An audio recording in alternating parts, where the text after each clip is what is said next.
Hello there, and welcome back to the Net Report. And today we're here to cover all free agency news, all these signings, and so on. I'm joined here today with my good friend Jacob, and today we're gonna just cover all the free agency signings, the madness that's been going on. Hello, hello. I am back for this very exciting Jacob episode of back Free from the dead. Agency NBA, as there has been a lot of news that kind of took place over just a 48-hour period, and NBA is not really different, but there are some interesting things to go into. Some very big winners and some ridiculously large losers. hmm To spoil it for you, they belong in Texas, and it rhymes with boostin'. but yes, we'll start with the winners though. We'll start with some positivity. I'll let you go first because I know you have a big list of who you want to go with. Give me your biggest winners of this free agency period.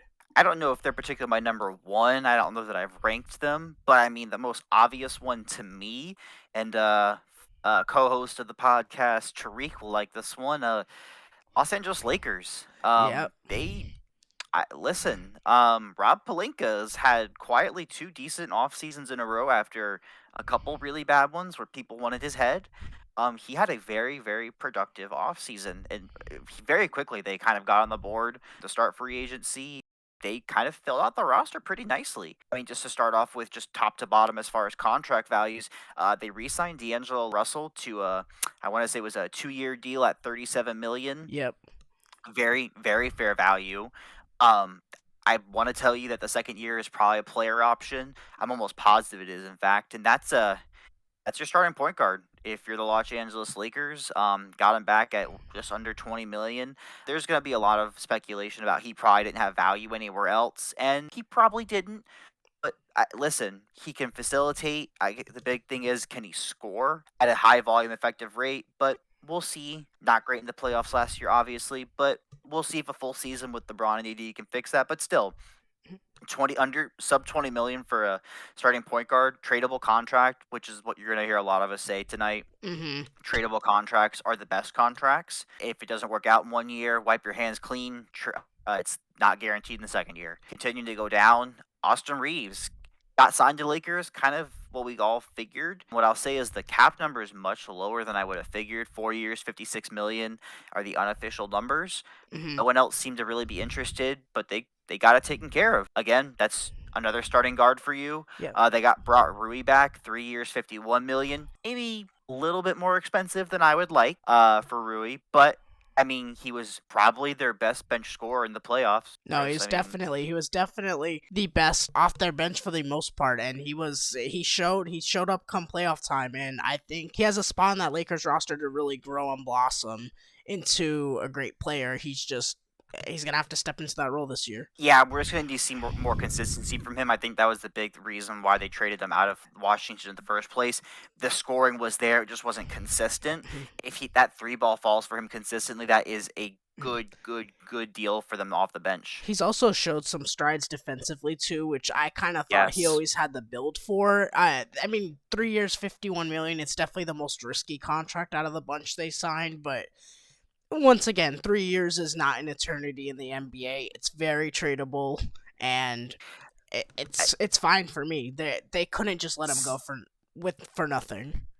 no, I don't think that was ever in the cards. I kind of think that it was a pretty decent match when he got there. You're going to see with a lot of these contracts is they're going to be 2 3 year contracts. That aligns with pretty much AD's and LeBron's contract with the Lakers as far as like opt outs and everything. So I mean, in all honesty, if everything goes wrong and AD and LeBron both opt out after their contracts, all these deals will kind of be up by then as well. So it's like kind of set yourself up for a good reset if the worst case scenario does occur. So that is also just smart GMing. And I would say the biggest surprise from the Lakers, and honestly, biggest surprise in day one as far as players switching, Gabe Vincent going to the Lakers, which was quite shocking, if we're being honest, on the mid level Very exemption. very cheap contract. I didn't expect him to get.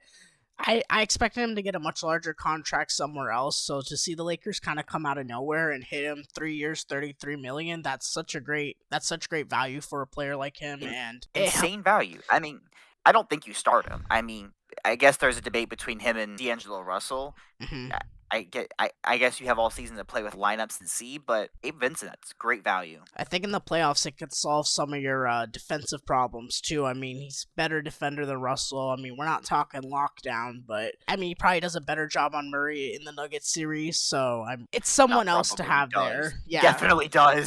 definitely does. But that helps their defensive backcourt, which was probably the biggest issue in the playoffs. Yeah, no, for sure. And again, like I cannot stress how great of a deal they got on this guy. Mhm. 3 years, 33 million to mid-level exemption for 3 years. I mean, he's gonna give you great minutes off the bench, and if you end up needing to flip-flop his minutes with D'Angelo Russell, it's not the end of the world. I mean, if we're talking a starting five of Austin Reeves, Jared Vanderbilt probably slots in at the. I don't know what they do at the 4 and 5 position. That's the one that I'm not too sure about.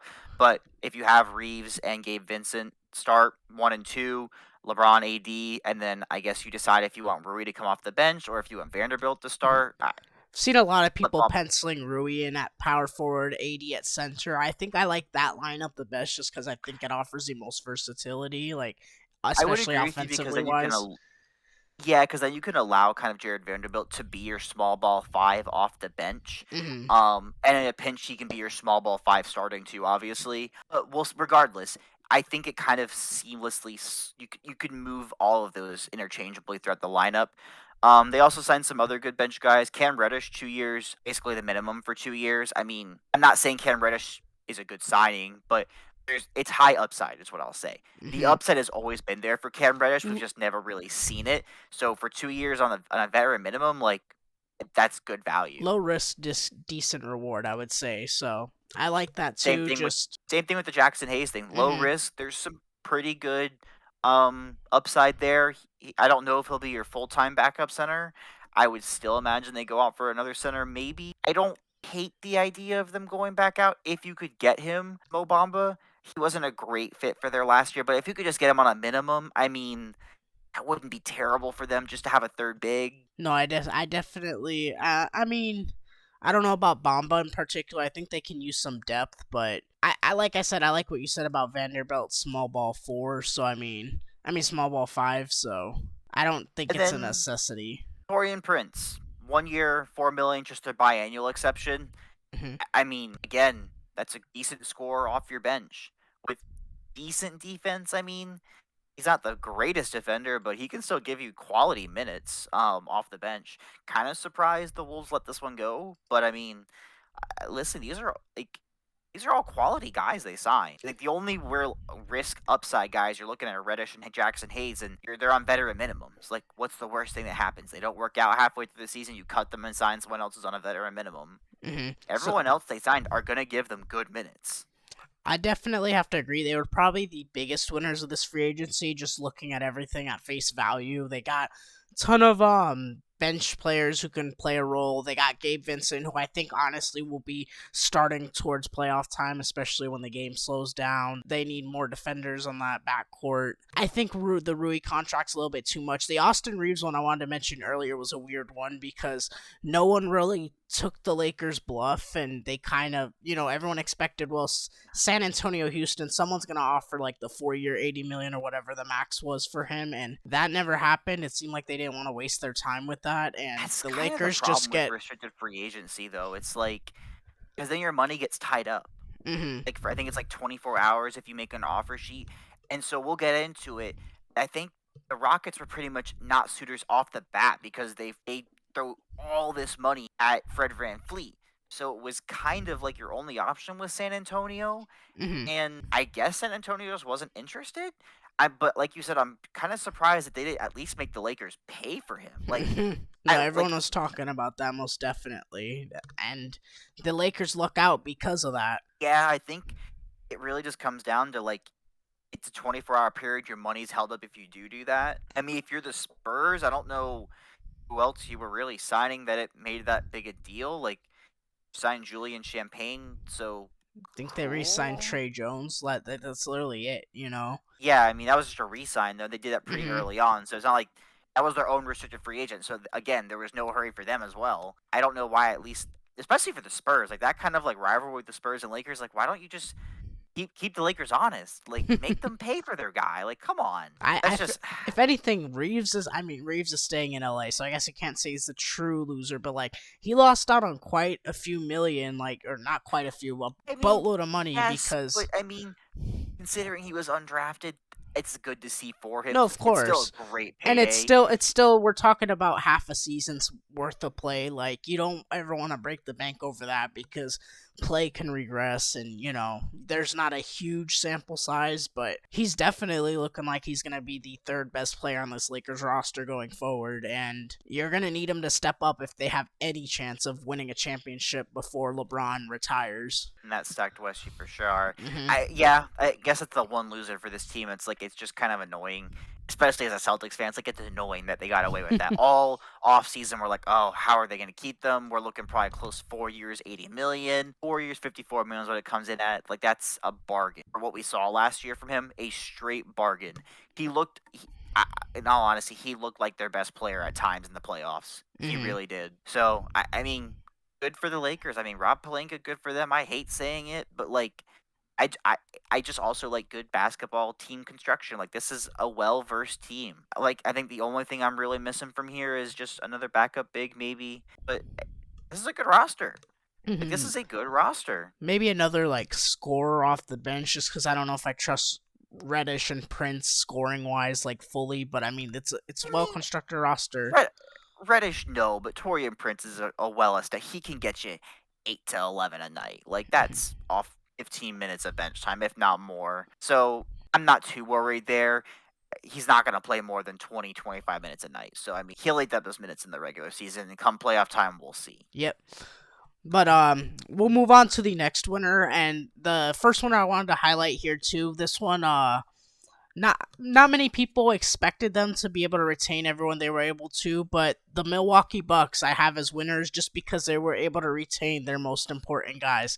Chris Middleton signed, it was a 3-year deal, $102 million. I personally don't love the amount per year for that, but you kind of had to bring him back. There wasn't much of a choice. You didn't want to lose him for anything. And you're running it back. You got Brook Lopez back as well. 2 years, $48 million. I think that's perfectly okay. You're not locked in long term in an aging Brook Lopez, but he had his best year last year. Locked in 2 years. I know that's nothing in the NBA. Yeah, no. So I mean, he had his best year last year, and I think him paired with Giannis in that front court it's a defensive nightmare for teams. So I really like that going forward, especially after this year where they it all fell apart so quick. And I still think a lot of it had to do with the Giannis injury, but that's a topic for another day. And I think it would have been a mistake breaking up this team over something that seemed so, I don't want to say fluky because that sounds disrespectful to the Heat, but you get kind of what I'm saying. It felt like it wasn't supposed to happen. No, it was, shocking. Like, truly shocking. We'll go into it later as far as Celtics topic. Them beating the Celtics was similarly fluky. It's like, that shouldn't have happened. Beating the Knicks, That probably should have happened. 50-50. But, beating the Bucks, and especially the way they beat the Bucks, like, come on. Giannis is the best player in the world. I don't care what we have to say. Jokic is also great, but Giannis is literally the most talented scorer in the league right now. He is dominant. He's surrounded by great shooters and a great interior presence in Brook Lopez, who arguably was top 3, and I think he may have been top 3 in defensive. He was number 2, and I personally think I would have given it probably to him. It was close. Tough between him and Jaren Jackson. It was so close this year, and I kind of leaned towards him towards the end of the season, but I understand why a lot of people went Jaren Jackson. But I'm not mad about it. Let's just say that bringing him back was huge. Malik Beasley's another really underrated signing who's gonna just Lord. Absolutely. It's a Javon Carter replacement because Javon Carter did, of course, go to the Bulls, but one of the best three-point shooters in the league. One of the best three-point shooters in the league for a Bucks team that loves to shoot its threes. It's fine. It's a perfect replacement. They also brought in Robin Lopez, and that's cool. Reunite the Lopez brothers to maybe play minutes off the bench. I guess. Robin Lopez is old. He gonna play? I don't know, but you got the Lopez brothers together, so that's cool to So me. now we have the Antetokounmpo brothers and the Lopez brothers in the same team. Yeah, there you go. You got Jay Crowder back, who, I mean, I guess that's okay. He didn't really play any playoff minutes either, so I'm not like super excited, but I you mean, what know, I'll say about that is he kind of didn't play most of the year. He obviously didn't play till after the deadline. So I hmm mean, it's another year to get familiar with the team and maybe hopefully yeah. I mean, so who are they start? I mean, they were they starting Connaughton all last year? Am I right there? they're starting Allen at some times. I really have to go back and look fully, but it was some Allen, some Connaughton. So I mean, if let's just say it's Allen who we start. So Connaughton, Portis, Crowder, and Beasley as your four bench scorers. I mean, it's not a bad top nine, bro. If hmm you can get quality minutes, like actual 3-and-D minutes from Crowder, and Malik Beasley can figure out how to shoot the ball again, unlike with the Lakers, hmm that's actually that's insane scoring. It really is. Crowder can defend, obviously. Connaughton isn't a liability by any reasons. Bobby Porter's great defender as well, great shooter. Like that's not bad. That's not bad. hmm And I think that they Maybe were the bring best back team. Wes Matthews. They were the best team for like I want to say the first 3 quarters of the season before like it all. Um, I'm gonna call cap. I The mean, Celtics were the best team for like 33% of the first of the season. okay. The point being, they were the best team for a good portion of the season. Let's just say that if we want to It get was kind technical. of them in Denver. hmm I mean, going in, they were my favorites to win it all. They were. Most definitely, they were mine too. Stuff happens, but yeah, as far as free agency, like this is, I won't even know if I would have classified them as winners. They were just, great that they re-signed their guys. But that Malik Beasley signing, that kind of pushes them over that edge. It's like, I guess he didn't really find the market. But if he can actually shoot like he's supposed to and had in Minnesota, I want to say, there's something cooking there. But yeah, I mean, Bucks and Lakers probably our biggest winners. We'll keep highlighting more winners as we go along, but I know Jacob really wants to get into this one. Losers, and I'm gonna let him go first again because I already know who he's picking for his first loser, and I think a lot of us agree with this one. Doing my man Ime Aduko dead Udoka. wrong. I'm tired, bro, and I'm irritated. More so than doing Ime wrong, they did Kenyon Martin Jr. wrong. What in the hell are the Houston Rockets doing? No idea. Choosing Dylan Brooks over Kenyon Martin Jr. is baffling to me. Baffling. Especially the contract differences, and then you traded away. I think it was Josh Christopher and Usman Garuba, who are like young players. Yes, they haven't impressed much. And Ty Washington, like whoever. Ty Washington, Okay, yes. Garuba's interesting.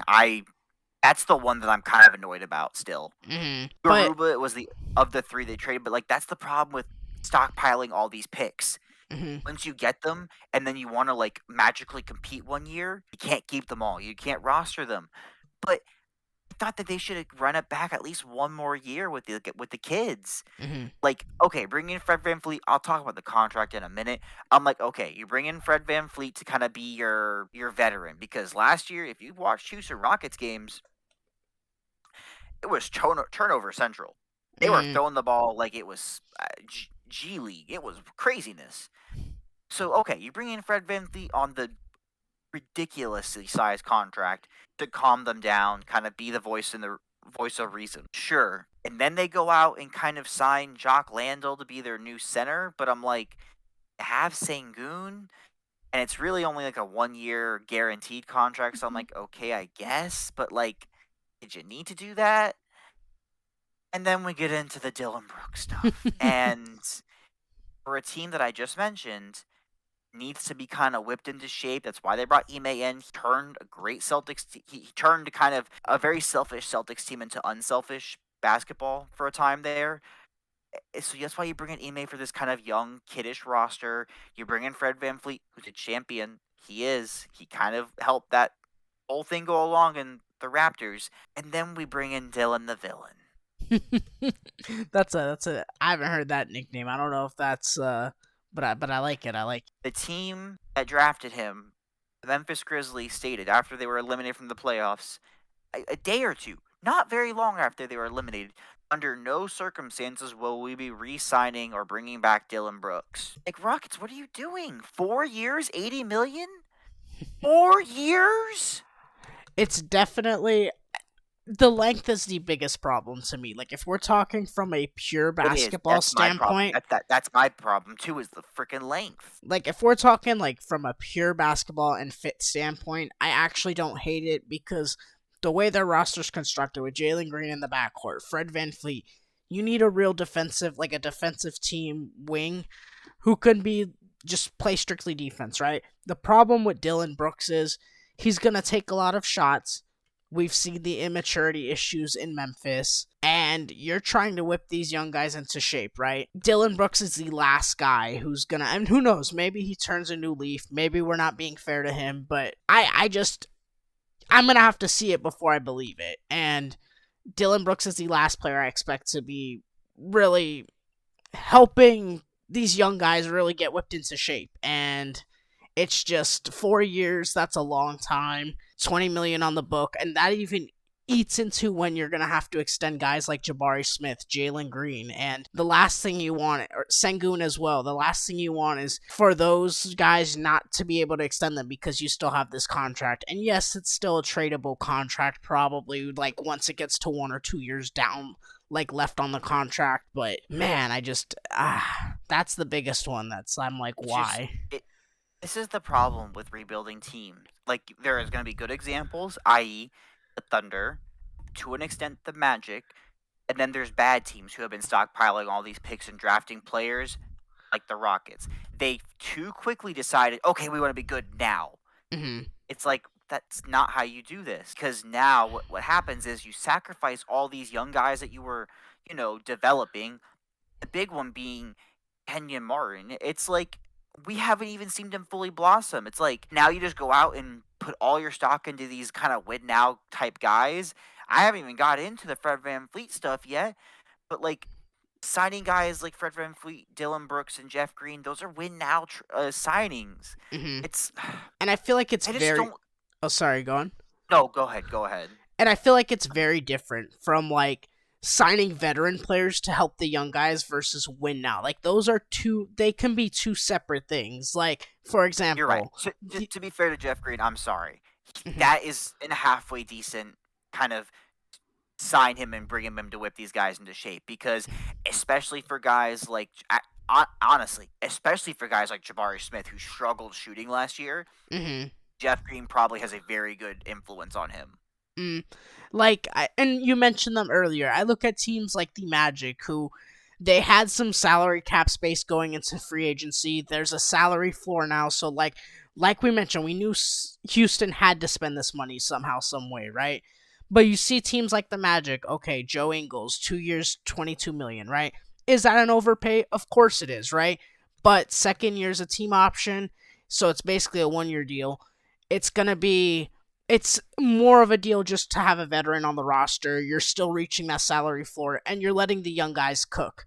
But bringing in guys like, and yes, I get it, Fred VanVleet's going to help your team, especially guys like Jalen Green, Jabari Smith, and whatnot. But, like, I still think it takes, and I know I'm a lot higher on Amen Thompson than you are. I still think it takes opportunities from him. And then, especially same with like Dylan Brooks, I would have loved to have seen Cam Whitmore with a little bit more playing time. And don't get me wrong, like I said, Dylan Brooks fits this team very well from a basketball playing standpoint. But these win now moves, I rather would have let the young guys cook. Keep Kenyon Martin, keep Garuba, Mm-hmm. Where are the minutes gonna go? You have to start Fred VanVleet. You have to start Dylan Brooks. You have to start Jalen Green and Jabari Smith. And I guess you have to decide between Sengun and Landale. If they start Jock Landale over Sengun, no. Sengun's 100% starting. So, Jock Landale, that deal is basically, it's a backup center deal. It's 4 years, 32 million. I know it sounds like a lot, but well, the second, third, and fourth year I think are all non-guaranteed. Okay, so then or the second, third, and fourth year are all, I'm almost positive, non-guaranteed. So it's basically like a 1 year, $7 million like tryout, basically. So So there's an easy buyout. he's gonna be the backup. I'm not worried about Sengun in the slightest. I'm But more like worried about like Amin you've now Thompson's your first round development. picks, and just not even Amit Thompson. Cam Whitmore was projected to be top 10. Like he has the talent level. I know there's medical history and all this sort of stuff with Whitmore, but like that's the talent level Whitmore has.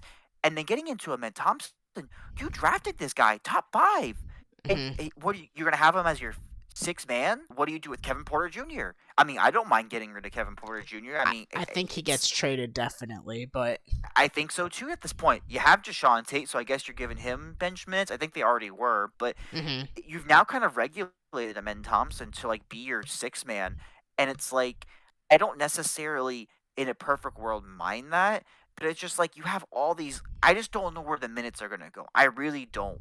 It's very weird, and the KJ Martin thing really just grinds my gears to no extent.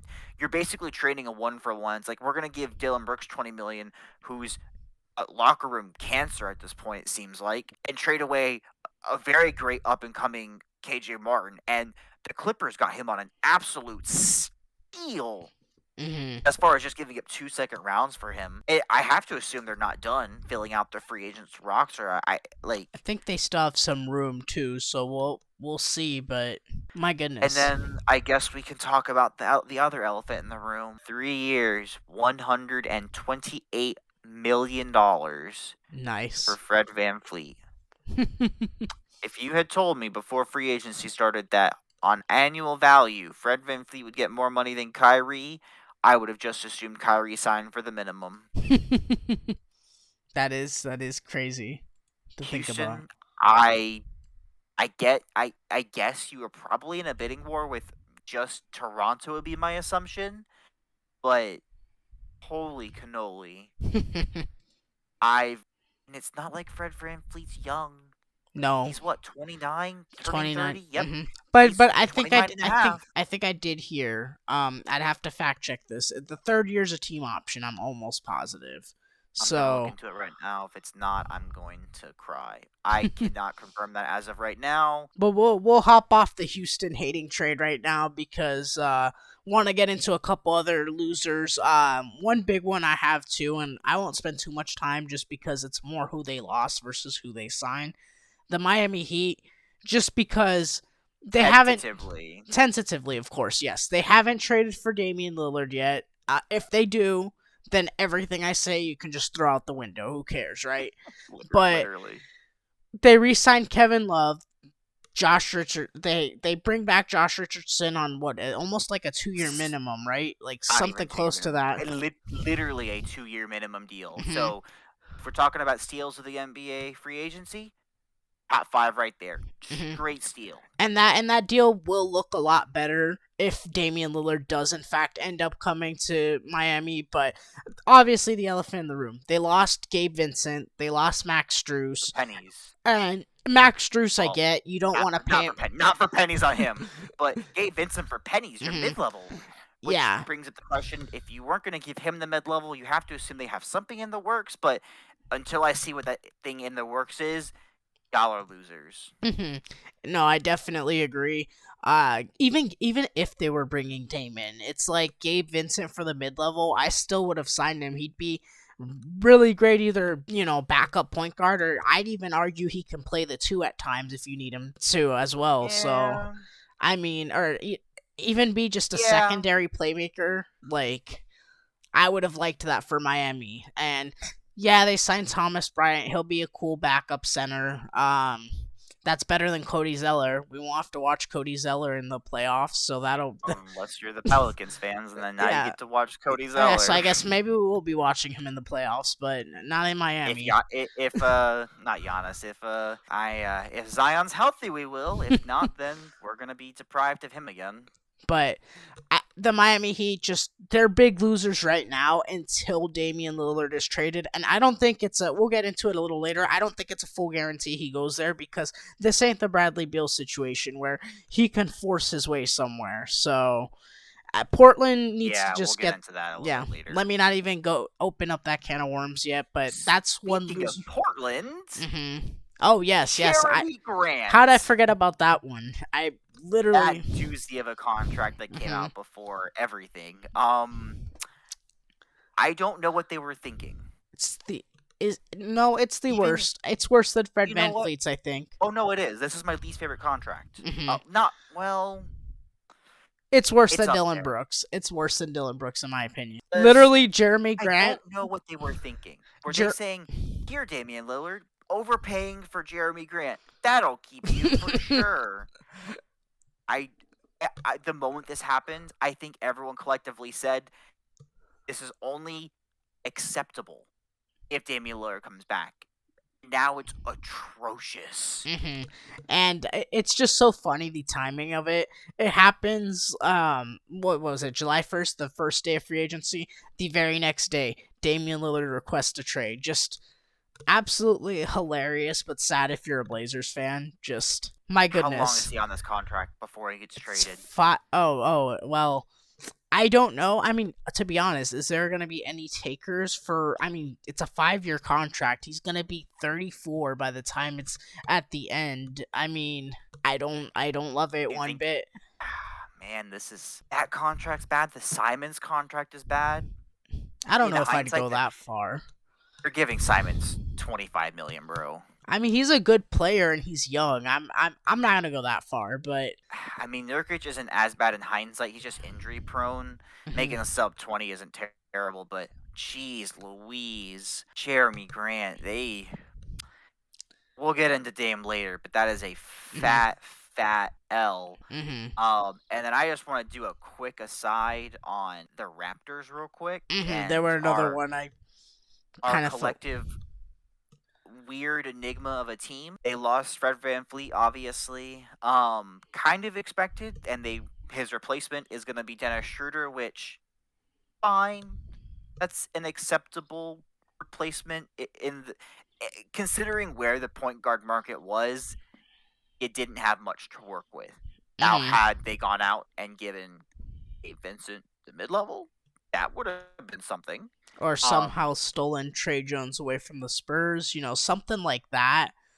But that one wasn't very realistic. But and to be fair, there is a team in the East that has a bajillion point guards in the Wizards who could, I mean, trade them one. If they went out and traded for Tyus Jones to be their starter, yeah, I'm looking at them a little bit different. But semantics and speculation. They got Jalen McDaniels on a pretty cheap contract. I think it was 2 years, $9 million, which is their biannual. Kind of surprised Philly didn't give Jalen McDaniels this to come back, but good signing for Toronto. A little weird fit, to be honest with you, because they have 8 million forwards, but I guess you find room for him probably. Really weird fit, but for $4.5 million for Jalen McDaniels, great value. I'm today years old remembering Precious Akua's on this team. Remember how I forgot that. And then they gave Jakob Pertl, what was it, 4 years, 80 million? Yep, 4 years, 80 million. I mean, that's fine value for him. Starting centers seem like they're going for about 20 million. That just kind of seemed like what it was going to be. Naz Reid got about that. Brook Lopez obviously a little bit more than that annual value, and Jakob Pertl getting 4 years, 80. I don't hate it. I don't love that the Raptors are giving to him, but they kind of had to after they traded away that first last year. This team's just a weird enigma, but I mean, that was just kind of like a simple rundown of what they did, just because I thought they're kind of a weird team out there, and I just wanted to highlight a few things with them. Most definitely. I'm trying to look through all the rosters right now and think like big ones. Here we go. We'll shift back to winners. Big one I want to highlight here. Phoenix kind of did a lot better than we all expected going into this free agency. I mean, none of these names are guys that are going to jump. I would say better than expected with the question mark. These are minimum guys, so like you never really know. But go on. I think you're onto something here. I think you're about to spit. So of course the biggest one is Eric Gordon, and it's 2 year minimum basically, right? Am I correct there? Yes. If you were on the train of defending the CBA and that loading up on all this money and basically saying, haha, teams, you won't be able to win. Eric Gordon taking the minimum basically was a big middle finger to that. Yeah. If he can give you quality minutes still, I mean, he really hasn't seen a huge decline. He's not going to give you anything defensively. He looked impressive in the Clippers series though in the playoffs. I mean, I Yes, still he think did. there's juice there. I like it because it's just another guy off the bench. Obviously, no defense, but that seems to be the theme of the Suns team. It seems to be we're gonna outscore you, and there's nothing you can do about it. Will anyone be able to defend? Um, we'll keep going down the list. Damian Lee. I mean, he's been around the Fine. league. We've seen him in Golden State. I mean, that's a fine minimum signing. Keita Bates Job. Sorry, I don't know. I'm totally butchering that name, but Can't say I'm too familiar with him. That's probably from what I've been hearing. A lot of people saying it's the most interesting signing out of everyone. Forward who really has, I guess, some defensive upside. I don't know too much about him. I've heard of his name a little bit though. I think it's intriguing. I'll say Drew Eubanks is my intriguing one that they signed. Very good center. I think he'll probably get the majority of the backup center minutes behind Ayton if Ayton's still on this team. There's speculation there, obviously. Okogie, he obviously was already on this team, so that's good for them. I'm all aboard the Yatu Watanabe train, so I mean, him and the KD connection. I heard he shot 44% from three on the Nets with KD. That was like while okay. KD was in the team, yeah, it was some crazy. I mean, he cooled off once KD left, but I mean, yeah, you're gonna cool off once KD leaves your team. Generally, when you start getting defended a little bit more. So if you can keep that up, these are all of these guys are minimum guys. Every single one. I mean, you still got Campaign. You got Chimezi Matu, which is sure fine, but that's pretty much your bench roster there. You might see them go for. I mean, God forbid. No, they really don't even need. I would say that we might see them try to sneak after Kelly Oubre if he's on still available, but they don't really have any guard minutes available for him, to be honest with you. I think the biggest thing is just one more facilitator. Like I say, one more, not one more, just a facilitator in general. Like I don't know who's really left. Who's running this offense, bro. I don't know who's running this I think offense. we're gonna be seeing a lot of point Devin Booker, which I think can be intriguing because I think it could go better than some people are thinking. I don't want Beal to be the point. I think that would go horribly wrong. No. Obviously I don't want Payne running the show. I think point Booker is probably the best way forward with this team, and I think Booker I mean, he's obviously a score first guard, but I think his playmaking gets a little underrated and swept under the rug. I would agree.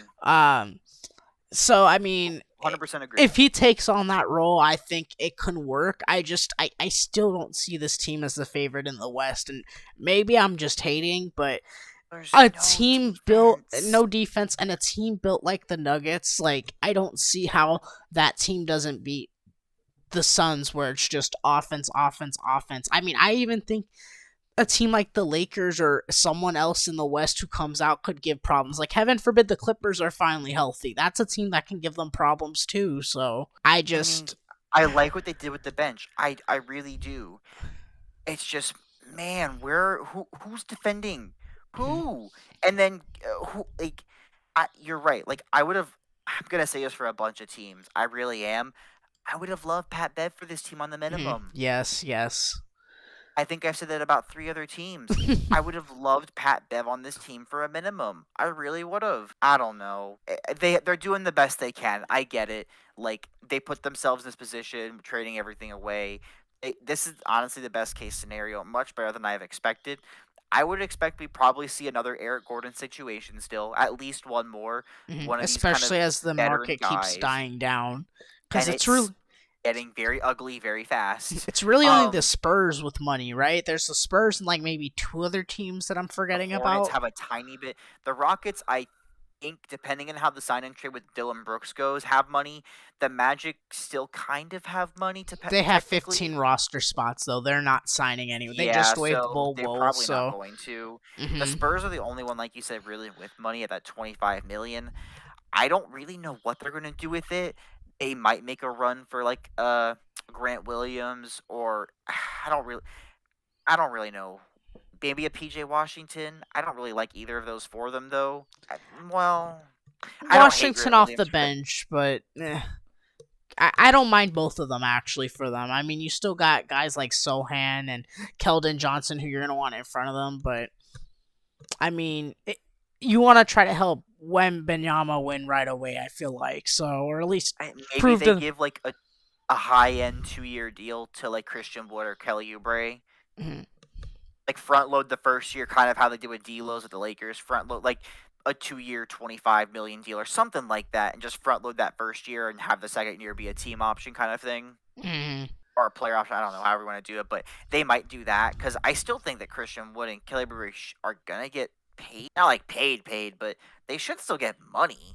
Like they're not devoid of value for God's sakes. But yeah, the Spurs are really the only one left, so it's like you're gonna see, and I'll just name off a couple like Will Barton, interesting guy out there. Dario Saric is an interesting name out there. Terrence Davis, Matisse Thybulle, if they can get him on, he's a restricted free agent. But if they could get him on a, no, you couldn't get him on a minimum. He's restricted. I'm talking out of my booty hole. Yeah, this is ugly. T.J. Warren can't play defense anymore. Never could. No, Andre Iguodala doesn't have legs anymore. I mean, It's tough right now. It's very tough. I'm looking. I I didn't watch enough of the Cavs in the second half to know if Danny Green actually played much last year afterwards. Juan Toscano Anderson might be an interesting one because he's kind of scrappy and can play some defense. I don't hate that for them. Jeez Louise, looking for anyone who can play defense. This is ugly. I think Wow. I think my favorite guy defensively is probably Ayo Desamu, like point guard, but he's restricted. They Yep, won't be able to get won't him. matter. You're right. No, it won't matter. Well, sorry, Sons. We decided that you're going to lose everything, and that well, You know what? I got them. Michael Carter Williams. There you go. That's your defender. yeah. Oh, Mr. Magic fan over here knows a lot about Michael Carter Williams. Hey, he can defend. He just can't do anything else. Can't do anything else. That's for darn sure. Let's just highlight a couple other ones. We totally skipped. I wanted to touch on this team because we totally skipped them. I don't want to forget them any more than I have. But the Mavericks, they were pretty big winners too. I think. Pulled up. Yep. Exactly who I had pulled up. Obviously, Kyrie Irving being re-signed is a huge deal for them. They could not lose him for nothing. That would be absolute worst case scenario. And they got him for a modest contract. We mentioned it earlier. He's getting paid less per year than Van Fleet, which is just insane.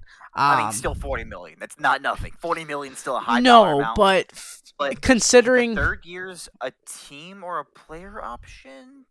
I don't know off the top. I'm pretty sure it's a player option. I think I remember hearing that. Don't know for sure. One of those. Yep, 2025-26 is a player option. So 2 years guaranteed. Third year, with Kyrie's history, the fact that they took it at the fact that they kept it at 3 years is a win. Mm-hmm. Total win. And you can. They got Rashawn Holmes at during the draft, so that's interesting there. So your big minutes is and they re-signed Dwight Howard to a pretty modest contract, 3 years, $12 million, or was it 4 years, 12? I think it was 3 years, 12. Yep. So your center minutes are going to go between Rashawn Holmes and Powell. Probably you got JaVale McGee is there as well. So I don't really know that you need JaVale McGee, but he's. Don't forget they got Derek Lively too, so that's gonna. And Maxi Kleber. Ooh.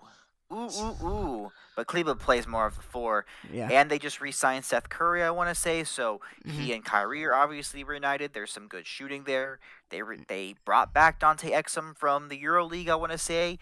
Everything I've heard says that his shooting finally was discovered in the EuroLeague. So that was when you told me that the other day. That was the most shocking thing. I was like, wow. Like Dante Exum? He's alive?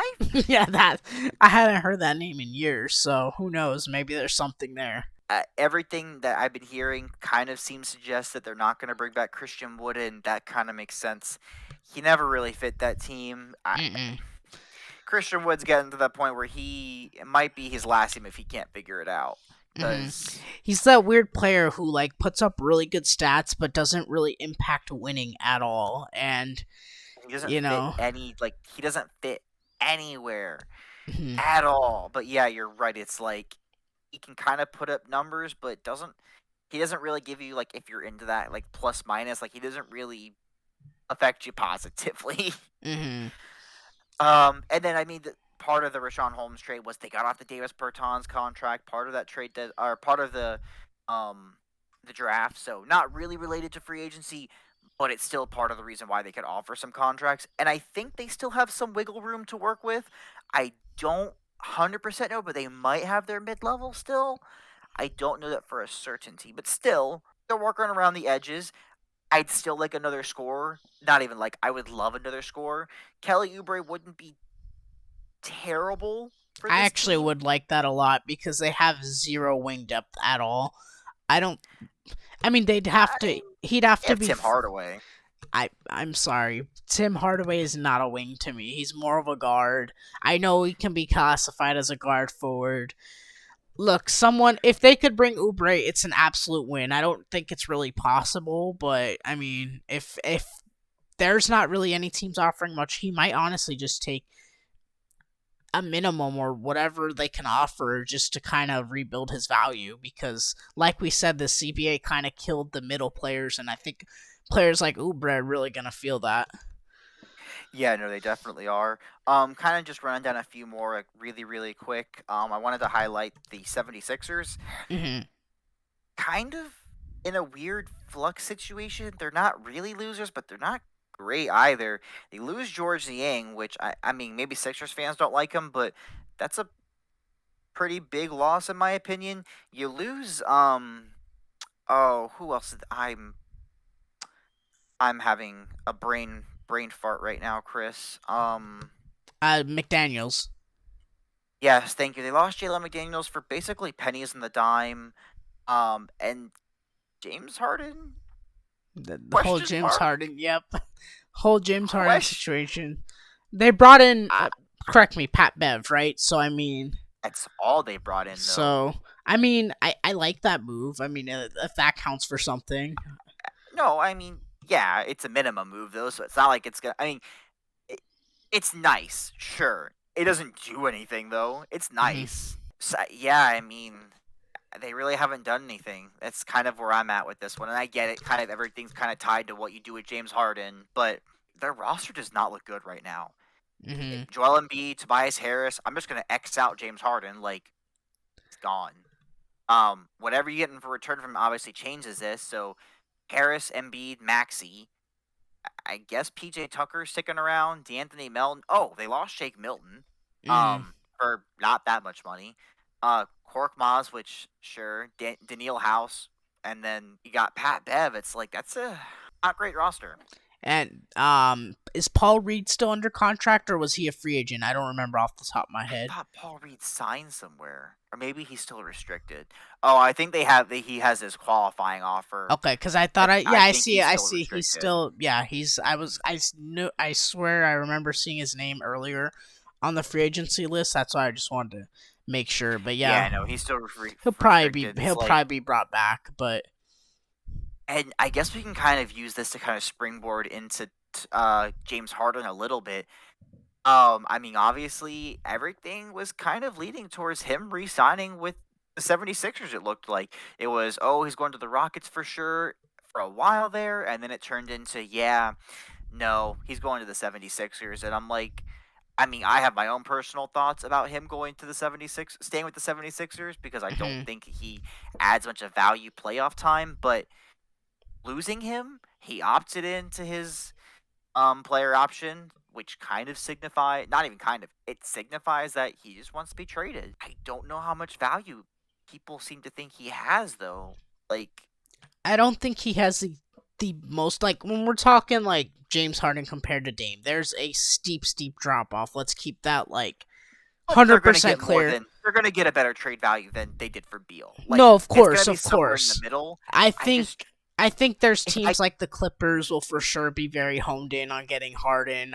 There's a couple other like usual suspects we've heard, but I don't know. yeah, and you're probably just gonna be at this point matching salary. So I guess if you're the 76ers and you get like a Norm Powell and like a Covington or Batum back. And you get I some guess that's picks. That's cool. kind of a win. I Do mean, you get picks? Do you get picks though? It's a 1-year rental because you I can't think extend him I now. think I think you do. I truly believe you do, just because especially with the I don't Clippers. The know. Clippers are pretty desperate in a sense. They're going, oh goodness, that'd be Russell Westbrook and James Harden again. I didn't even think I about don't that. think they are I don't think they are desperate though. They just got Kenyon Martin. You got Russ to run your point. You got Mason Plumlee back. Terrence Mann. When I say they're The desperate, though, I mean it in the oh sense of short term, yeah, it's now or they can't never. stay healthy. They need to win a chip in the next year or two, or that's a Oh colossal my god! disaster. If the Clippers trade Marcus Morris to the same team with Joel Embiid, oh my lord, the memes. But like even like let's just say it's the Clippers. You're getting bad contracts back for him. Sure, matching contracts salary wise, but you're getting bad contracts. You Mhm. probably get like a Terrence Mann, either a Marcus Morris or Norman Powell, and either a Batum or a Covington. It's like sure, those are good rotational guys, but like it's not great. Mhm. Eh, Um. the 76ers are kind of at a point right now where it's either include Maxey in contract in trade talks, or you run the risk of kind of losing Joel Embiid if you don't get any good return for James Mhm. Harden. Yeah. And I guess we can use that also to segue to the next big like trade looming in Lillard. I completely 100% think it's a mistake Same time. for this Sixers team not to include Maxey in a Damian Lillard trade. I don't know how outlandish that seems, but like You include every single person on this roster besides Joel Embiid exactly. to trade for Dame. Like let's keep it 100%. Damian Lillard, yes, he's 32 years old, but he's still a top I don't want to Had say his best 10. statistical I don't season want to last say a top season. 10 because then people are going to be like, he's really number 12. So let's say top 15, right? He's a top 15 player, all NBA last season, best season of his career. Yeah, His play style isn't necessarily one that's going to have him fall off a cliff in the next few years. He's still going to be very good up until he's 36 or 37, I would same say. reason Curry's so good for so long. It's Mhm. just kind of like he shoots it real well and he just keeps shooting it Mhm. real well. He's still very good at attacking the basket. He's a very great creator of his own shot. He's still great, setting up his teammates and playmaking. Like he can do it all. I Dude, mean, except for defend. Don't ask him pick to and defend. roll. The Hmm. pick and roll with Joel Embiid and him would be nightmarish. Disastrous. And then you Yes. still got guys like I'm assuming you might need to add Harris to match contracts. Let me not say that That yet. well, that's where things come into difficulty. If it Hmm. becomes a 3-team deal, then not really. But because the Blazers aren't going to want bad contracts. Like Hmm. that's part of the reason why Miami might not work is they don't want to eat the bad contract. So if Harris is I mean, you can match Harris and because Harris is getting paid like $40 million for Hmm. horrible reasons. If you include Tobias Harris, you can match the contracts and probably just swing it to a third team. The problem becomes then you still need to include Tyrese Maxey so that there's something of value there. Hmm. And then you go into, okay, throw in all the picks.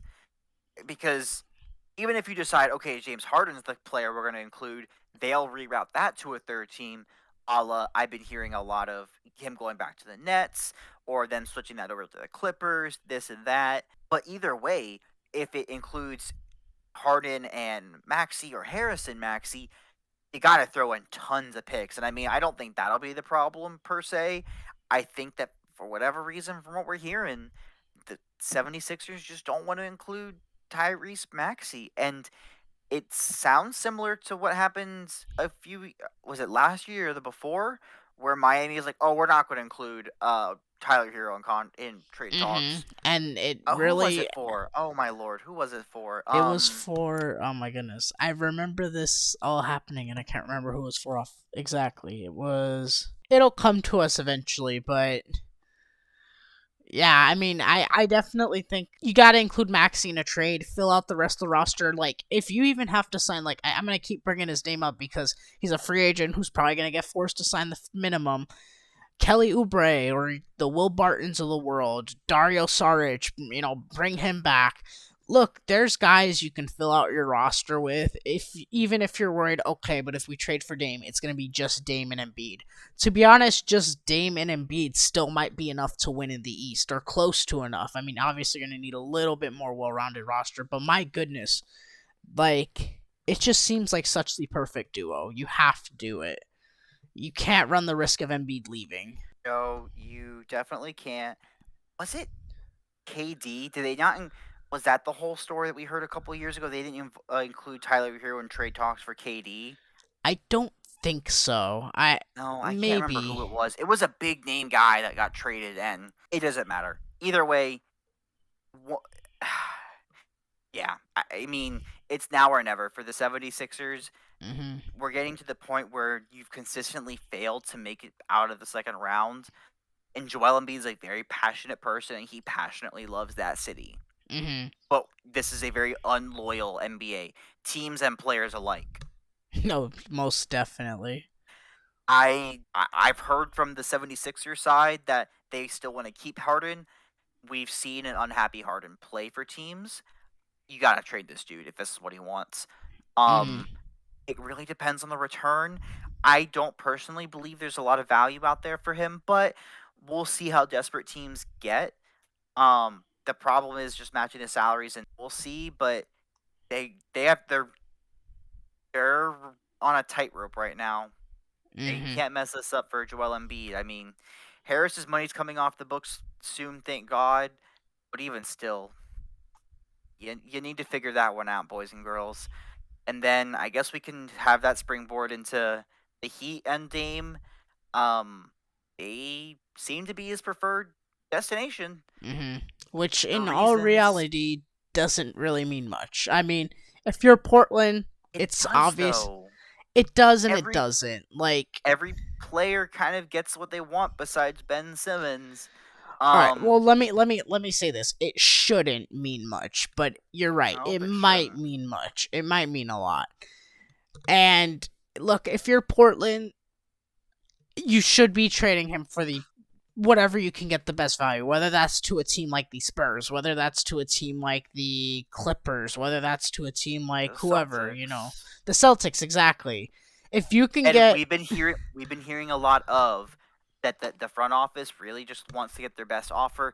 That might just be, them talking out their butts, but they've been very adamant that they're looking to get the best offer possible. Mhm, And if we're being honest, the Heat cannot offer the best possible mhm. offer. They just can't.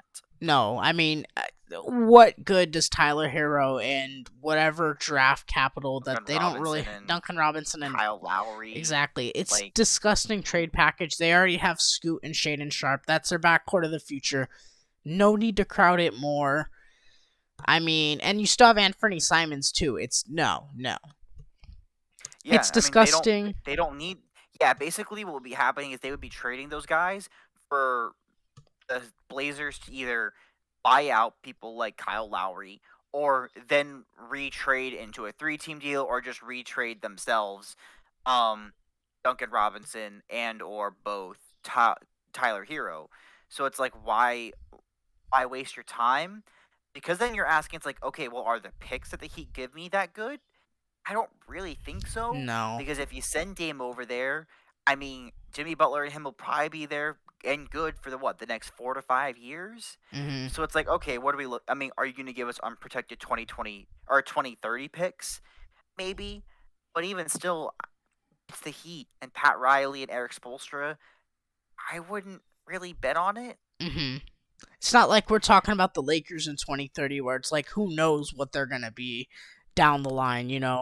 Miami has a good track record, so when they're I bad, they're mean, typically not bad for long. they were bad for 1 year with Dwayne Wade, like in the mid 2010s, but like that was pretty much it. Um, everything they're consistent, even if they're not like great or competitive. Mhm. So they the Heat don't make a ton of sense, but I don't know if they're gonna be left with many options. There's part of me that says the Spurs would be the funniest and most fantastic team for him to go to. I would I love the fit, in all honesty. And I think they can offer one of the better trade packages. They have a slew of young guys. They have a Hmm. slew of interesting picks. I just And don't just think. I think it'd be kind of suicide to, team suicide to offer it and Dame be like, no, I don't want to play here, So I I don't know mean, if it's the yeah, most but realistic thing, you but figure that out before that even happens, though. no, of course, of course. And let's be honest. I don't know that he says no to that. I don't, and I don't know if this was. It's There's Pop. so many He's fake he'd be quotes. playing with Pop. He'd be playing with the most interesting draft prospect since LeBron, Hmm. and we're not exaggerating that. I don't know if you can fact check this for me or like if you heard it too. If you heard it, then maybe it was real. But I heard him say something about the Heat are a team he wants to be traded to, but the Spurs are one he has great respect for. Was that a fake quote or was that? Because I know. No, no, he has mentioned in the Okay, past that he has great respect for them. I just wanted to make Another team I'm sure. Another team I've seen floated around was the Jazz because many years ago, not Hmm. many years ago, a couple years ago, he said if he ever left Portland, he would sign with the Jazz. I think he went to school there. Hmm. Um, that wouldn't. I don't know that I love that, but maybe if, I mean Danny Ainge would do it in a Something. heartbeat. Yeah. And again, they have the players and capital. Um, God knows they have the picks. So I mean, if the Blazers Mhm. just want picks, wouldn't be a bad place to start. But yeah, I mean, the Spurs would be really fun. Him and Wemby would be ridiculous. I'd argue They're another team. Sorry to interrupt. I'd argue another no, you're team good. too that like not many have talked about that can make a decent trade package are the Pelicans too. I mean, that's one that I could see, vaguely. I mean, they're on the outside looking in, but and obviously Yeah, we haven't but mentioned Brooklyn either, but I think with the Pelicans is your best offer includes Zion. mhm. And I think from everything we heard pre-draft, they were offering Zion to some degree for the second or third pick. And if that didn't really materialize, I don't really see why this would materialize. Mhm. I mean, I don't hate it. I don't really love it either. Same thing with Brooklyn. It's like, I don't know, you kind of just got out of the star game. You're building up, you're starting fresh with these new kids. I I I don't will really say love it. I will say this with Brooklyn though. They kind of have to be good because they don't have their own picks. They have a bunch of picks, but they're not their own picks. So if you can get I Miles no, no, I Bridges think and Lillard, I think they will be good. I mean, they hmm have Cam Thomas, Cam Johnson, Michael Mikal Bridges, my Bridges. apologies. Yeah, Michael Bridges, Mikal Bridges is the abuser. Yeah. Um, but you got Cam Thomas, who's interesting. Cam Johnson, who's very good, and the one Bridges that we like. Um, that's not like they were fun in that second half of the season. Like they were not bad like we thought they were. So I think there's real promise there. hmm Um, I mean, we'll see. I don't know that I'm going to say that they're going to make the playoffs, but I think they'll compete for a play in at the very least. hmm And at the end of the day, Portland just has to get the best value they can. Not really so much worry about where Dame wants to If go. And if Dame doesn't stand in their way, then yes, that's what they should do. mhm. I mean, the like I said, I mean, you mentioned it. You glossed over it because I know the thought of it makes you not happy. But I mean, if the best values from a team like the Celtics or a team like Brooklyn, you got to do what you got to do if you're Portland. If the Celtics can trade for Dame without including Jalen, which would be quite shocking, I don't think that's um, I don't think that's happening. That's wishful thinking, but it's thinking all right. Um, I would agree that it would. There's probably a 90% chance that if the Celtics traded for him, it would have to include Jalen starting value. And then you're probably talking including someone else and picks, and that is an interesting three. I'll say that. hmm Porzingis, Tatum, and Dame is a team. it's Um, I don't necessarily think it fits us, considering we like to be a little bit more defensive first. But hmm I mean, Dame's probably your best player. I mean, I'm all aboard the Jason Tatum hype train. Like, I'm Whoa. one of his most avid I don't know if I avid go that far, supporters. but I think in our system, he could probably have his best season ever. Mm-hmm. If he's playing next to like a Tatum and a Porzingis, the shot creation would be absolutely ballistic. Mm-hmm. That's But fair, but whew, man. still, I don't I think don't I go know, that man. drastic. If I definitely don't go that drastic just because you brought in Porzingis. Let it play out a year, But Yeah, it depends. I mean, we still. I wanted to touch on this, but we s- he's eligible to be offered Supermax, and the Celtics haven't offered it to him yet. hmm There's some speculation as to why not. There's kind of two avenues of thought. One, we haven't re-signed Grant Williams yet, so we're kind of waiting to deal with that first before we tie up money into him. Two, you can't trade Jaylen Brown if you sign him and offer him the Supermax for a year. hmm So there's that. And I would lean more towards one. Just because you kind of already traded like you kind of already no one was really not expecting, but there was no way to fully predict that Dame was going to be available. So I think you made the Porzingis trade with the thought of you're going to bring back Jaylen Brown anyways. There's probably still works to be done around the edges as far as what do you do with Brogdon? Do you re-sign Grant Williams? My personal thought is if you can get him on a mid-level contract, 4 years, 44, you sign Grant Williams to that. But man, I don't know how I feel about Brown for Dame. I Not to definitely say that Dame isn't better than him. Dame is better than him. I will not even begin to argue that. I definitely like before, and I've been saying this for years, for probably 2 years at this point. I would have said yes, trade Dame for Jaylen Brown. At this point now, I'm kind of like, okay, no, because Dame's older and Brown, you just traded for Porzingis. I feel like you have to try this out first, especially after losing Smart, who is your best defender on the team. I don't know I how I feel like feel you'd be about. I feel like you'd be sacrificing even more defense. Especially when that was kind of your undoing in the playoffs, this year. Exactly. In reality, what if you had to put a gun to my head and said what team is Dame going to get traded to? I'm going to say Miami still just because that's Yeah, stars get what they want. stars get what they want, unfortunately. It's the NBA, and unfortunately, they run the league. I don't know that I'm on board with it, even though in fact, I know I'm not on board with it. But the kind of sentiment now, and to Dame's credit, he gave the Portland Trailblazers tons of years to fix it, and his heart and soul. I'm gonna be a little annoyed if on his way out he's like, "You must trade me to this team or nothing." That's gonna kind of give me a sour taste in my mouth. But I mean, maybe he's earned it. Like he put up with a lot. I mean, hmm he put up with a lot, a lot, a lot. They gave him like B- players for years. Never really gave him an A player. B Just kind minus of, is being generous. yeah, B- is being generous. I'm gonna be honest with you. Um, they signed Robert Covington for God's sakes. Oh Lord. The last, Ah, I want to say the last full fledged All Star he played with was Lamarcus CJ Aldridge. McCollum. Well, Oh, CJ was never an All Star, I don't believe. So I'm pretty sure it'd be Lamarcus Aldridge, which was he never an All Star?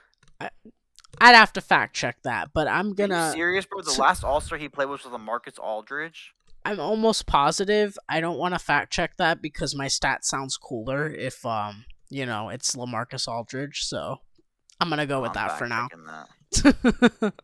I'm fact checking that because that's gonna make me sad for Dame. But yeah, I mean, we'll see where Dame goes. I think he can. There's plenty of teams he can end up going. So I'm not so much like, okay, it's Houston or whatever. Not Houston, sorry. It's not Miami or whatever. It's I'm interested to really see where he goes. It's not like the Beal situation where it was like, okay, it's these two teams or nothing. So I'm Yeah, excited going forward. I think the very obvious choice is the Heat. We'll see though. There's definitely some interesting scenarios. It's gonna kind of take some time, and it could happen at any moment, or it could never happen. Who really knows? Before we kind of just run, we've already run down these free agents. They're We got blah. basically everyone that They're that's worth blah. mentioning. Yeah, just one little quick recap thing. The NBA came out. We already heard of this a few days ago.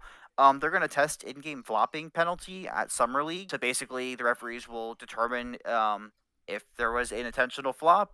It'll be penalized, awarding the opposing team one free throw and possession of the ball. It'll be counted as like a technical foul, basically, but not like an ejection type technical foul. It'll be unsportsmanlike technical foul, but it doesn't count towards their regular personal fouls, or it doesn't count towards the two that go to ejections. Okay, If good. that That's makes sense. interesting. That's interesting to hear. I mean, that seems fair. I mean, Hmm. like that'd be actually pretty crazy, but I'm glad the league is recognizing it's a problem. There are certain players who abuse, abuse flopping, i.e., Say Joel Embiid. say the names. Say the names, Jacob. I know you want to. Joel Embiid, James Harden, Marcus Smart. LeBron James. Okay, there, I said it for you. Oh, LeBron isn't as bad as he used to be. No, I know, but I know you wanted to say it. Yeah, Joel Embiid's kind of the master of it now, though, and so Mhm. the fact that him and James Harden didn't make it work with their flopping abilities is quite fantastic if they didn't make that work. But But um, going on to the serious stuff, though, I think it this is could be very huge. interesting. I just hope they don't In theory, implement it. I hope they don't kind of implement it the way they did the whole rule change a couple years ago at this point, or was it just last year? But like the extending into for jump shots, they kind of called it for oh the my first God, like don't 20 even. games and then just Oh retracted it. Jesus. Hopefully Yeah, it's not like that that, and because that was a disaster. It worked for 20 games and then they kind of just forgot it ever existed, and it was. I mean, I hate that rule, and I hate the landing space rule. Mhm. I've always thought that the landing space rule counting as a flagrant is the dumbest thing in the entire world. But anyways, back on track. In theory, yes, cracking down on flopping would be huge for the league because I know tons of people. I see it on Twitter and I know friends. Flopping's kind of the one thing that keeps them away from watching the NBA pretty consistently. It's just kind of like stupid, silly acting. It's just childish at the end of it. Mhm. It's like we don't really see flopping or over exaggeration too much in other sports like the NFL. You do see it sometimes to an extent, but like in the NBA, it's constant. It's to a point where like you watch it in real time, and we just kind of brush it off. It's like, oh, they exaggerated there, ha ha ha ha ha. But that changes the outcome of games. Like Mhm. players' entire games, Trey Young, are built around this kind of like flopping mentality. It's like just absorbing contact, Mhm. regardless of it actually if you're actually meaning Mhm. to shoot. And I feel like Um, it's good to differentiate though between like flopping and foul baiting, I guess is what you'd call it, like fishing for contact, because they are that's two more what separate Trey things. Young is trying to do. Hmm. And the kind of just jumping into contact and kind of just like seeing Because what I'm happens. assuming But I'm it's assuming still under the these rules, the foul baiting's not very punished. It's just the flopping, correct? not from what I've read.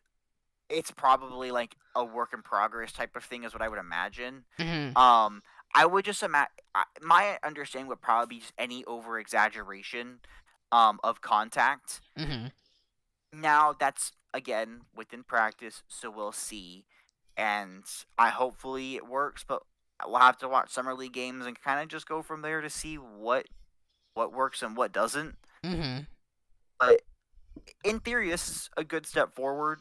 I would love it if we got rid of flopping because it's the most annoying thing in my opinion in all sports as far as rules and kind of players abusing the system. I will tell you this.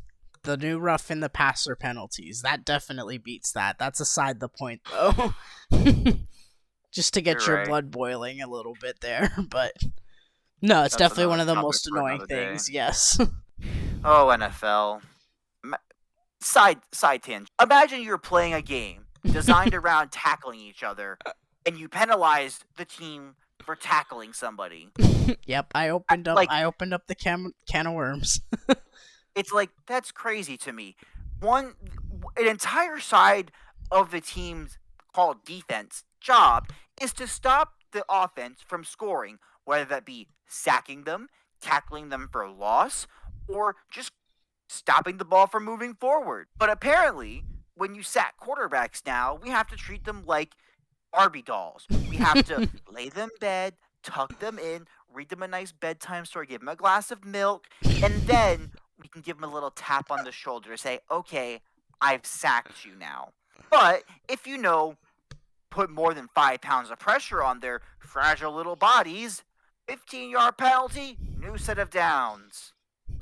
What did we see last year in the playoffs? Teams win and lose games because of dumb penalties like that. My Bengals were cheated. I'm definitely taking that audio and making it into a YouTube short because that was hilarious. But yes, I agree with every single point you stated there. But going back to the original, the original point flopping.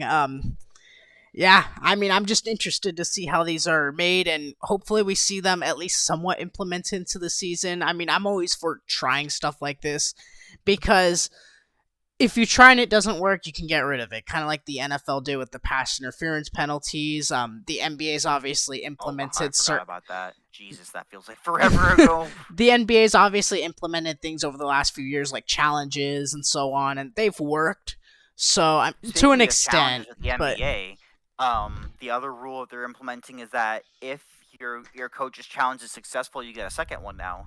That's good. I do like that because there's too many times where teams are too scared to use it in the beginning of the game, so they don't want to use it, and then it's like teams are scared that teams have to make up for bad refereeing because of an obvious call. It's like, yeah, that ball was obviously out on team B, but you called it out on us, so now we have to waste our challenge on something minuscule like that. So yeah, you shouldn't be penalized for fixing mistakes and the call being correct. And it feels like here's another challenge. It feels like I heard too many times during the playoffs, oh, this team can't challenge because they used it earlier, but that's a horrible call, and it's like, it shouldn't be the way it is.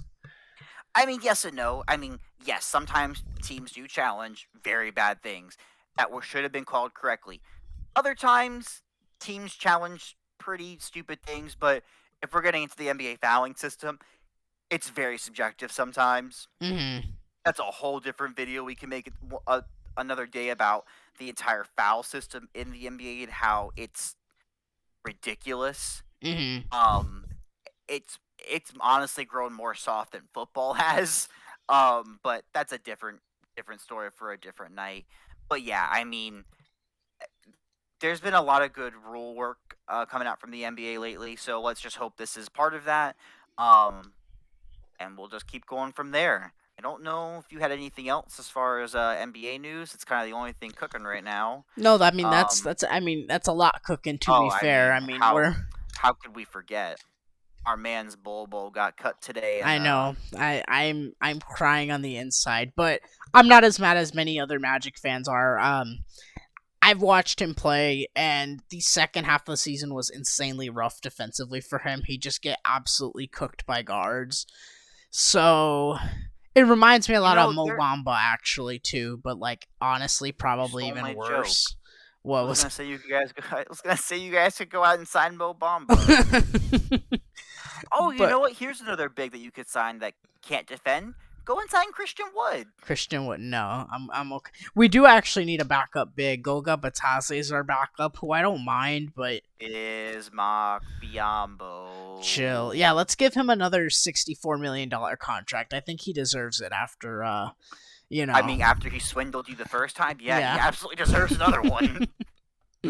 But, I mean, just for anyone who's listening out there, one day Chris and I are gonna do a video based solely on the NBA's inability to do cap smoothing and the insane madness that occurred the year Timothy Mozgov and Bismack Biyombo got ridiculous contracts. That is something Lakers fans are shivering in their boots hearing the name Timothy Mozgov. Oh my goodness, that 2016 year was insane. I've been wanting to do like a video on just the most awful contracts in NBA history, and half of them would take place in 2016 because my goodness, that year was something. Which is why I'm glad cap smoothing is a thing going in this new CBA, because good lord if it wasn't. Yeah, I think from everything that I've read, it's basically going to be a temporary, it's going to be a 10% increase year to year, no matter what. So even if the cap technically only goes up 8% one year, because it's going to roll over, it'll be 10%. But say they have a great year the next year, it's not going to be given that extra oomph. It's just going to roll over, if that kind of makes sense. I So got it's you. going to smooth. So there are going to be years where, yes, you're going to have more than the others, but it's going to catch up to itself, it kind of seems like. So there's a lot of new money coming in, especially with this new TV rights deal. I don't know that we've talked about it on here before, but expansion's coming. We're getting 2 new teams more than likely. More than likely, they're going to be in Seattle and Vegas. I cannot wait for that to happen. I'm probably more excited about that happening than anything as far as NBA is related, because expansion teams are so fun. It's at least a few Passion. years away, though, so let's not jump the gun too Oh, much. we're probably 3-4 years out from that, but Adam Silver's made it very clear expansion's coming. Very clear. That's why a lot of the new rules are kind of geared towards divvying up the talent as well, which a lot of people have kind of not realized, I feel like. We don't want another Bobcat situation. God no. But we'll see going forward. That'll be very exciting. I agree. Well, it was great being back here. I'm gonna pop in from time to time still. Maybe one day I'll be on here to bother Tariq and his poopy Lakers, even though they unfortunately probably had the best free agent signing period. But hey, he probably isn't listening, and he probably doesn't even know. But yeah, thank you for coming on, and thank you all for listening. We'll wrap up this podcast now. Free agency as a whole has just been crazy. We'll obviously be here over the next week or so to report what's going to go on with Damian Lillard, James Harden, and just everything of that sort. But thank you for listening in and tuning in, and take care.